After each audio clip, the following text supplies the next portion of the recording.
Hey YouTube, welcome to the Off-Grid Mountain Homestead. I'm going to show you how to do some easy strawberry propagation.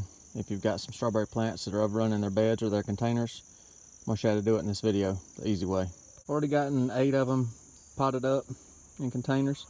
I'm putting multiple strawberry leads into each container, just in case one of them doesn't root and decides to die on me. I'll still have one in the container, not to replant these. So if you got a strawberry bed that's out of control like this one here, that started with 3 little plants back in the spring, 3 bare root strawberry plants, and it's spread and just gone crazy. I mean, it's spread out of the bed and it's rooted itself in. What I'm taking out of it, I'm not digging them out of the ground at this moment.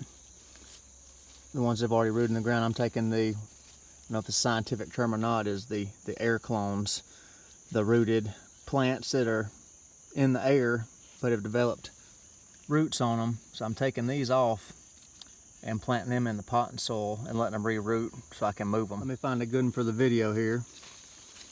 That one right there looks pretty good. I've took a lot of them off already. I should have started the video sooner, but this is kind of a, you know, spur of the moment thought that y'all might like to see this. So here's a air clone, as I'm calling it. Like I said, I'm not sure if that's a scientific term or not, but it's rooted and it's out in the air, and it's a clone off the mother plant where it's spreading. So you can take scissors or trimmers or whatever, or your fingers, and to just snap it off of the sucker root, where it's sucker shoot where it's coming off the mother plant, and then you got yourself a clone that's rooted. It hasn't contacted the ground, so this will be ready to go into some potting soil. Some just generic farm store potting soil. This is Bacto brand, 50-pound sack. And my favorite fertilizer, Dr. Earth's organic fertilizer. It's got all the mycorrhizas and beneficial bacteria to help your plants root. So I put in gallon containers and put 1 heaping tablespoon of the Dr. Earth fertilizer in each container. So I'll mix it up. And the dog's over there playing with one of her toys, so excuse the background noise. Mix it up real good down into the containers. Let's see if I can get a picture of what the dog's doing. That's what the noise is. Dog's having a fun time while I'm over here planting strawberries. Come here, girl. Yeah, it's a good dog. Anyhow, back to the strawberries. All right, you got your main plant root right there. And this one's actually got, it's got 2 roots on here. So I'll just cut it off right here. So there's 1 and there's 2. And the dog wants to help plant. So just push them down into the dirt about 1 inch deep. Cover them with some soil. And on this bigger one here, I'm going to take this disconnected sucker shoot here where it's not rooted to anything, and just pinch it off so it doesn't stress the plant out. It doesn't need to feed that. It's never going to be able to feed it and make it live. So take the roots of it, put it down in the soil, and if you cover that bottom leaf, it's all right. It'll just make a new root spot off where that leaf started to get covered at. Lightly tamp it down, and we're going to water it in. Another method. This is a 2-for-1 video. You can take a 4-inch cell pot, like you start your seeds in the spring for your tomato plants or whatever. You can take it and set it beside your strawberry bed too, if you don't have the gallon containers. And you can take a air clone, like such, and it's still connected to the mother plant. Just stick it down into the dirt right there.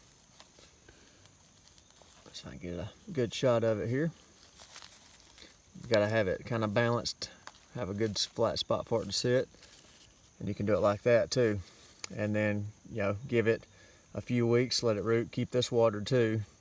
It'll start developing roots, and they'll even come out of the bottom of the cell pots. And then you just come up and get the leader, little sucker shoot, and just cut it off, and then you have one rooted in a cell pot. Now, if I was doing it in the spring, I would do it in these little cell pots like this.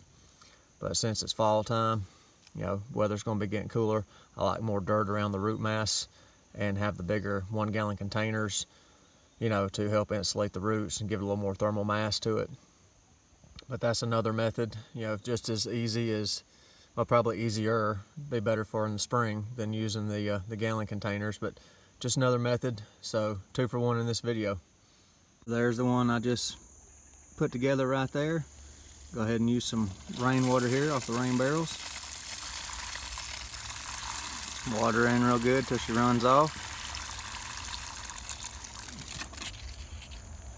And then rinse and repeat. And if you got a little table or something in your garden, something to help you keep having to squat on the ground or bend over, just some old tables or, you know, something to get you off the ground, that'll help you out a lot doing this. And I just keep them watered, moist but not soaked, for a few weeks while they root. And I try to do this in cooler weather, not when it's freezing cold, not when it's 100 degrees outside. Pick the shoulder seasons to do this so they can get rooted in ideal cooler weather conditions. So that's about it. Just keep them watered, and then if you're doing them in the fall time, like I am right now, you can you know, let them stay in the containers over the winter.